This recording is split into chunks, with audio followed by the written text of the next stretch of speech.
విషయాల గురించి అంతర్గతంగా జరిగే సంభాషణల గురించి జర్నలిస్టులు చెప్పరు.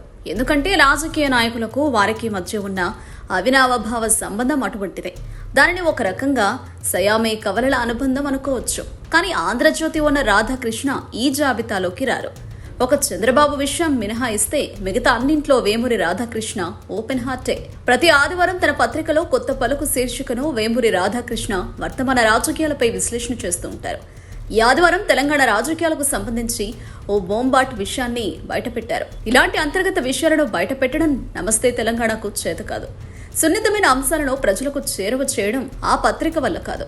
ఈ విషయంలో వేమూరి రాధాకృష్ణకు 100కి 100 మార్కులు వేయాలి. ప్రస్తుతం తెలంగాణలో కాంగ్రెస్ ప్రభుత్వం అధికారంలో ఉంది. ప్రభుత్వం ఏర్పడి దాదాపు సంవత్సరం దాటింది. అయినప్పటికీ ప్రతిపక్షం చేస్తున్న ప్రతి విమర్శకు తల వంచుతోంది. చేస్తున్న ప్రతి పనిని చెప్పుకోలేక ప్రజల ముందు తలదించుతోంది. దీంతో ప్రభుత్వం ఏమీ చేయలేదని ఒక భావన ప్రజల్లో బలంగా వెళుతోంది. ఇది సహజంగా అధికార పార్టీకి ఇబ్బందికరమైన పరిణామం. అయితే ఇలాంటి ఇబ్బంది ఎందుకు వచ్చింది, ఎక్కడ ప్రభుత్వానికి సమస్య ఎదురవుతోంది అనే ప్రశ్నలకు వేమూరి రాధాకృష్ణ తన కొత్త పలుకు ద్వారా సరైన సమాధానం చెప్పారు. కాంగ్రెస్ పార్టీ తెలంగాణ ఇన్ఛార్జిగా మీనాక్షి నటరాజన్ను నియమించిన జాతీయ అధిష్టానాన్ని అభినందించిన ఆయన రేవంత్ విషయంలో చేస్తున్న తప్పును ఎండగట్టారు. అన్ని శాఖల్లో ముఖ్యమంత్రిని వేలు పెట్టనీయకుండా కాలు పెట్టనీయకుండా తొక్కిపడేసిన విధానాన్ని రాధాకృష్ణ ఎండగట్టారు. దీనివల్లే ప్రభుత్వానికి చెడ్డ పేరు వస్తుందని రాధాకృష్ణ మండిపడ్డారు. రేవంత్ రెడ్డికి మంచి రోజులొచ్చాయి. కాంగ్రెస్ పార్టీ రాష్ట్ర వ్యవహారాల ఇన్ఛార్జిగా మీనాక్షి నటరాజన్ రావడం ఇందుకు నిదర్శనం. గతంలో ఇన్ఛార్జీలుగా వ్యవహరించిన వారు ఇష్టానుసారంగా ప్రవర్తించారు. పార్టీ శ్రేయస్సును పట్టించుకోకుండా స్వప్రయోజనాలను చూసుకున్నారు. దీపాదాస్ మున్షీ కూడా దానికి భిన్నంగా ఏమీ లేరు.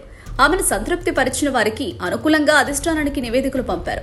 వైఎస్ రాజశేఖర రెడ్డి ముఖ్యమంత్రిగా ఉన్నప్పుడు ఇన్ఛార్జిగా ఉన్న గులాబ్ నబీ ఆజాద్ కూడా భారీగా ముడుపులు అందుకున్నారు. అలాంటి వారి వల్లే బలమైన నాయకులు కాంగ్రెస్ పార్టీలో కనుమరుగయ్యారు. అందువల్లే కాంగ్రెస్ పార్టీ అనేక రాష్ట్రాలలో బలహీనపడింది. ఇంతకాలానికి కాంగ్రెస్ పార్టీ అధిష్టానం అసలైన గాంధేయవాదాన్ని నమ్ముకుని ఆచరిస్తున్న మీనాక్షి నటరాజన్ను తెలంగాణ ఇన్ఛార్జిగా నియమించింది. మీనాక్షి లాంటి వారు ఒకరున్నారని, అలాంటి వ్యక్తిని తెలంగాణకు ఇన్ఛార్జిగా నియమించారని కాంగ్రెస్ పార్టీ అధిష్టానం బయటకు చెప్పలేదు. చిన్న నాయకులు కూడా రైలు ప్రయాణాన్ని మర్చిపోయిన ఈ రోజుల్లో మీనాక్షి ముందుగా ఢిల్లీ నుంచి హైదరాబాద్కు రైలులో ప్రయాణించి ఆశ్చర్యపరిచారు. ప్రభుత్వ అతిథి గృహంలో రోజుకు 50 రూపాయలు చెల్లించి బస చేస్తున్నారు. గత ఇన్ఛార్జీలు 5 స్టార్ హోటల్లో బస చేసేవారని, ఇలా కాంగ్రెస్ పార్టీలో అంతర్గతంగా ఉన్న కోణాన్ని రాధాకృష్ణ బయటపెట్టారు. ఒక రకంగా కాంగ్రెస్ పార్టీలో రేవంత్ రెడ్డికి ఇప్పుడు అనుకూలమైన వాతావరణం ఏర్పడుతోందని మొహమాటం లేకుండా చెప్పేశారు. గ్రూపు కొట్లాటలకు, గుంపు యుద్ధాలకు కాంగ్రెస్ పార్టీ పెట్టింది పేరు. ఆ పార్టీలో అంతర్గత ప్రజాస్వామ్యం అధికంగా ఉంటుందని మొదటి నుంచి తెలిసిందే. అందువల్లే ఆ పార్టీ అనేక రాష్ట్రాల్లో అధికారాన్ని కోల్పోయింది. కేంద్రంలో అధికారానికి దాదాపు 11 సంవత్సరాలుగా దూరమైంది. ఇలాంటి క్రమంలో పార్టీ గాడిన పడాలంటే ఇలాంటి వ్యవహారాలు జరగకూడదు. అలాంటప్పుడు మీనాక్షి నటరాజన్ లాంటి వ్యక్తులను ఇన్ఛార్జిగా నియమించాలి.